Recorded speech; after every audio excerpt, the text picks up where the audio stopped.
नमस्कार प्रेक्षकांनो, मालिकेच्या येणाऱ्या भागामध्ये काही जबरदस्त टर्न अँड ट्विस्ट आपल्याला बघायला मिळतोय. आता इकडे मीराला तिची राधाताई तर भेटलेली राहतेच, त्याच्यासोबत तिला तिची आई देखील भेटते. आता इकडे ह्या नीच मंजिरीने मीराच्या आईला एका कवडीमध्ये कैद केलेलं राहतं. तिने जसं अंबिकाला पण त्या कवडीत कैद केलेलं राहतं ना, तसंच तिने तिच्या आईला पण कैद केलेलं राहतं. आता प्रेक्षकांनो, इथे काय चमत्कार होतो, डायरेक्टच त्या कवडीतनं ती बाहेर निघते. मीरासमोर ती उभी राहते. मीराला ती डायरेक्ट म्हणते, मी तुझी आई आहे. त्याच्याने मीराला ते एक वेळ एकदम मोठा धक्का लागतो. मीराला एका वेळी 2 व्यक्ती भेटलेले राहतात. ते कशा प्रकारात होतं, नेमकं काय होतं, संपूर्ण अपडेट जाणून घेऊया. चला तर व्हिडिओला सुरुवात करूया.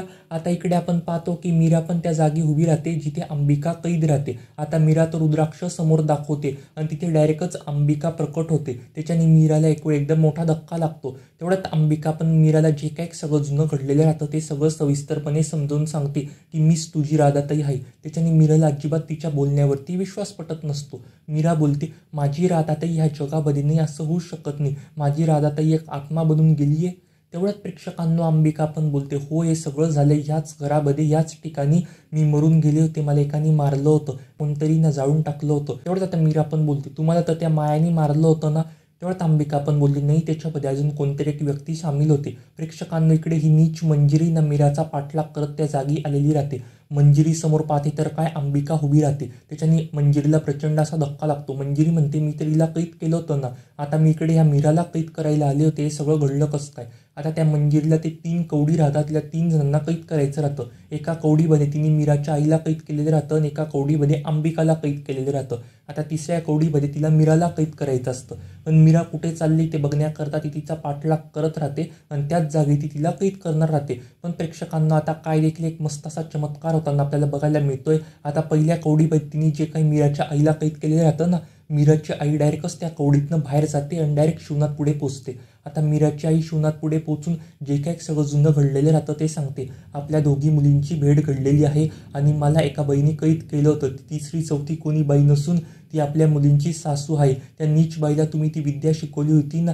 त्या बाईने मला जसं कवडीत कैद करून टाकलं होतं ना, ती बाई म्हणजे ती नीच आपल्या मुलींची सासू आहे. त्याच्याने शिवनाथला एकदम असा धक्का लागतो. शिवनाथ बोलतो, म्हणजे त्या दोघी आपल्या मुली संकटामध्ये. आता शिवनाथला कळलेलं राहतं अंबिका आणि मीराची भेट घडलेली. आता शिवनाथ डायरेक्टच अंबिकाला आवाज देतो. शिवनाथ म्हणतो अंबिकाला, अंबिका मला खूप महत्त्वाचं बोलायचं आहे तुमच्या दोघींशी. तेवढ्यात आता अंबिका पण बोलते, मला ना बाबांचा आवाज ऐकू येतोय, बाबांना काहीतरी महत्त्वाचं बोलायचं आहे आपल्याशी. तेवढ्यात मीरा पण बोलते, मला अजिबातच बोलायचं नाही कोणाशीच. मला एकदम प्रचंड असा राग आलेला आहे. मी देवीवरती प्रचंड अशी रुसली, कारण की मीरा अजून पण देवीवर रुसलेली राहते, कारण की तिची बहीण एक आत्मा बनून गेलेली राहते याच्याकरता.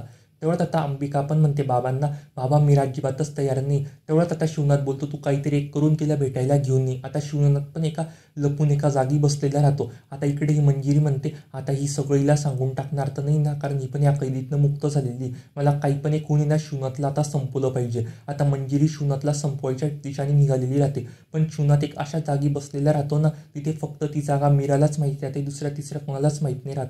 आता कशी मशी अंबिका मीराला समजून त्या जागी घेऊन येते.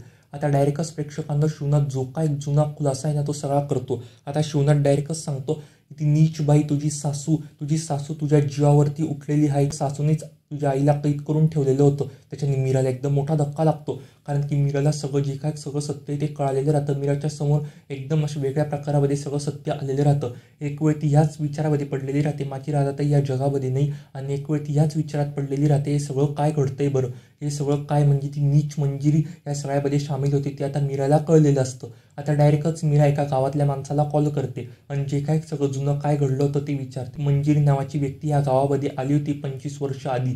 तीच तुझ्या बाबांकडनं विद्या शिकली होती आणि ती तुमच्या जीवावरती उठली होती. त्याच्याने मीरासमोर जे काही सगळं सत्य राहतं त्याची खात्री पटलेली राहते. आता मीराला प्रचंड असं टेन्शन लागलेलं राहतं. आता इकडे अंबिकाला पण कळून चुकलेलं राहतं, म्हणजे माझ्या डोक्यावरती तर मारलं होतं त्या मायाने, पण तिथे आग लागणारी व्यक्ती दुसरी तिसरी कोणी नसून ती मंजिरीच होती. आता मंजिरीचा जो काय डाव आहे तो सगळा फसलेला राहतो. आता मंजिरी डायरेक्टच मार्जरी पुढे जाऊन जे काय सगळं सत्य ते सगळं सांगून देते. आता मार्जरी म्हणते, आता चिरतारुण्य होणं फारच अशक्य आहे, त्याच्यामध्ये आता खूप असं अडथळा येईल. आता मार्जरीन मंजिरी प्रचंड असं टेन्शनमध्ये आलेले राहतात.